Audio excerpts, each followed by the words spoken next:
बहू अब बंटवारा तो होकर रहेगा। जगदीश जी बरामदे में बैठे हुए थे। घर के कलेश से उनका मन बड़ा विचलित हो रहा था। उनके घर में आए दिन कलेश होता रहता था। जब से बड़े बेटे विपुल की शादी हुई है, घर की शांति ही भंग हो गई है। ये तो छोटी बहू शांत स्वभाव वाली है, सब संभाल लेती है, वरना घर में रहना ही मुश्किल हो जाता। विपुल की पत्नी अनीता स्वभाव की थोड़ी तेज और मुंहफट है। उसकी बातें सामने वाले का पानी उतार देती थी। जब वो बोलती तो छोटे बड़े का लिहाज भूल जाती थी, दूसरों की बेइज्जती करती रहती थी। जब उसको पता चला कि आज मीना के घर से उसके माता पिता मिलने आए थे, तो उन्होंने गाजर का हलवा बना रखा था, तो वो परोस दिया और समोसे बाजार से मंगवा दिए थे। तो उसी बात पर अनीता ने बवाल खड़ा कर दिया था, ये देखो, ये तो छोटी बहू के ज्यादा लाड़ करती हैं। मेरा भाई आए तो कभी गाजर का हलवा नहीं रखती हैं, और मीना के मायके वालों की ही स्पेशल खातिरदारी होती है। छोटी है, लाडली बहू है, और ताने कसने लगती है और बोलती है, इस घर में बस इसी के मायके वालों की इज्जत है, मेरे मायके वालों की नहीं। तभी उसकी सास बोलती है, अनीता बहू, अभी सर्दी का मौसम है और गाजर का हलवा इसी मौसम में बनता है। ये तो बना रखा था तो परोस दिया, स्पेशल तो नहीं बनाया था। रेनू जी ने समझाने की कोशिश की, पर वो समझना ही नहीं चाहती थी। जब से उन्होंने छोटे बेटे कौशल की शादी की थी, तब से ही अनीता की त्योरियां चढ़ने लगी थी। वो बात बात पर मीना को ताने कसती रहती थी। ओ, शादी में जो जेवर चढ़ाए थे, उसके लिए भी अनीता ने बोल ही दिया था कि छोटी बहू को जेवर ज्यादा चढ़ा है और डिजाइन अलग और नई है। वो बेमतलब की तुलना करती रहती है। इसी बात को लेकर घर में बहस खड़ी हो गई थी। अनीता ये समझने को ही तैयार नहीं थी कि उसकी शादी को 5 साल हो गए थे, और 5 साल में तो बहुत कुछ बदल जाता है। रही जेवर की बात, तो छोटी बहू के पति कमल की अच्छी नौकरी है, और उसने अपनी तरफ से कुछ सोना खरीद भी रखा था और मीना को दिया था। पर अनीता को तो हर चीज में तुलना और बराबरी करने का भूत सवार था। एक दिन मीना के सर में बहुत दर्द हो रहा था। घर में कोई साथ जाने को नहीं था, तो वो खुद ही अकेली चली गई। जब घर आई तो अनीता ने इस पर भी बवाल खड़ा कर दिया, देखो महारानी को कैसे पूरे बाजार में घूम रही है, हमको तो घर से कभी निकलने भी नहीं दिया था। तो रेनू जी बोलती हैं, बेचारी की तबीयत ठीक नहीं थी, उसने मुझसे बोला था साथ चलने को, लेकिन मेरे पैरों में बहुत दर्द रहता है, तो मैं डॉक्टर के नहीं गई। एक दिन सिर पर पल्लू ना देखकर वो भड़क गई। क्या बात है, आते ही महारानी का घूंघट हटवा दिया, हमसे तो 2 साल घूंघट करवाया था। अनीता ने फिर से आग उगल दी। अनीता, तू जब शादी होकर आई थी तो घर में दादी सास और दादा ससुर जी थे, अब वो दोनों ही नहीं रहे, तो अब ये किससे घूंघट करे। मैं तो घूंघट के खिलाफ ही थी, पर अपने सास ससुर जी के सामने मेरी चलती ही नहीं थी। अब तो तुम आजाद रहती हो, अपनी मर्जी का करती हो, तो पुरानी बातें क्यों उखाड़ती हो। अपने मन को शांत रखा करो, जिससे घर में प्यार और अपनापन बना रहे। मीना तुमसे छोटी है, वो तो कभी कुछ नहीं कहती है, तुम ही बेकार में हर छोटी बात पर उलझती रहती हो। रेनू जी दोनों बहुओं के काम में भी बराबर हाथ बटाती थी, ताकि घर गृहस्थी का भार तीनों मिलकर उठा सके। सुबह का नाश्ता और चाय पानी की जिम्मेदारी मीना को दे रखी थी, क्योंकि उस समय अनीता अपनी बेटी को स्कूल के लिए तैयार करती थी, और उसके पति विपुल का ऑफिस भी जल्दी ही शुरू होता था। मीना चाय नाश्ते के साथ ही बाकी भी काम निपटा देती थी। वो सबका नाश्ता बनाकर रसोई की सफाई करके बर्तन भी साफ कर देती थी। जब तक अनीता रसोई में आती थी, रसोई का सारा काम खत्म करने के बाद मीना अपने पति कौशल को ऑफिस भेजने की तैयारी करती थी। महारानी को शर्म भी नहीं आती है, जब देखो तब ही कमरे में घुसी रहती है। सुबह देखती है ना ही शाम देखती है। अनीता की बड़बड़ शुरू हो जाती थी। उसे तो सुबह भाग दौड़ रहती थी और मीना को कोई जल्दी नहीं होती थी, तो इस बात से वो चिढ़ा करती थी। मीना अनीता से ज़्यादा ही घर का काम करती थी। उसका कहना था कि भाभी के तो अभी गुड़िया छोटी है, तो भाभी के पास काम कम होना चाहिए। वही इसके विपरीत अनीता का कहना था, काम करती है तो कौन सा एहसान करती है, मैंने तो ये सब अकेले 5 सालों तक किया था, ये तो अभी आई है। मैं तो दादा ससुर जी, दादी सास और देवर जी का भी काम करती थी। इतने लोगों का काम करना भी आसान नहीं था। तब तो सासू माँ भी हाथ पैर नहीं चलाती थी। ये तो अब छोटी बहू के आने के बाद थोड़ा हिलने लगी हैं। मैंने तो ननद रानी का भी बहुत काम किया है। रात के खाने की जिम्मेदारी फिर से मीना ही संभालती थी और रेनू जी उसमें मदद करवा देती थी। अनीता रसोई में झांकने भी नहीं आती थी। रेनू जी को पता था कि अनीता अपने दादा ससुर और दादी सास का भी लिहाज नहीं करती थी।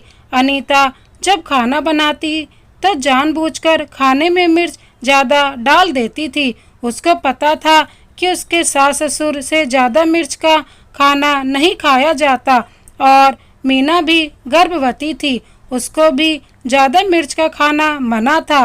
ननद का शादी के बाद आना भी अनीता को कम जमता था, तो वो बहुत खास मौके पर ही बुलाने पर आती थी। रेनू जी घर की सुख शांति के लिए अधिकांश चुप ही रहती हैं और अनीता अब सबके सिर चढ़ गई थी और अपनी ही मनमानी किया करती थी। एक दिन पता चला कि मीना के बच्चे होने में कुछ समस्याएं आ रही हैं और उसे डॉक्टर ने आराम के लिए बोला है। 9 महीने बेड रेस्ट बता दिया तो घर में भूचाल आ गया। अनीता गुस्से में बोली, बच्चे मैंने भी किए हैं, पूरे 9 महीने काम किया है, सबकी सेवा की है और इसे देखो बिस्तर पकड़ लिया। अच्छा उपाय सोचा है घर के कामों से बचने का। अब 9 महीने मैं तो इसकी सेवा नहीं करने वाली हूँ। मैं कह देती हूँ ये सब बहानेबाजी ही है और कुछ नहीं, इसे इसके मायके ही भेज दो। रेनू जी गुस्से में बोली, अनीता डॉक्टर ने ये सब बोला है, रिपोर्ट आई है, मीना कोई बहाना नहीं कर रही है। फिर हम सब एक परिवार हैं, परिवार के सुख दुख तो मिलकर सहने होते हैं। मीना ने जितना हो सकता है इस घर के लिए, हम सब के लिए किया है। अब उसे हमारी ज़रूरत है तो हम इससे मुंह नहीं फेर सकते हैं। इसकी तो माँ भी नहीं है, पापा ने ही अकेले पाला है, तो वो भी कैसे करेंगे।